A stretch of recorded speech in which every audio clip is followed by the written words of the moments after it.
جنات عدن التي وعد الرحمن عباده بالغيب إنه كان وعده مأتيا لا يسمعون فيها لغوا إلا سلاما ولهم رزقهم فيها بكرة وعشيا تلك الجنة التي نورث من عبادنا من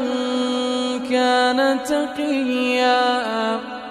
وما نتنزل إلا بأمر ربنا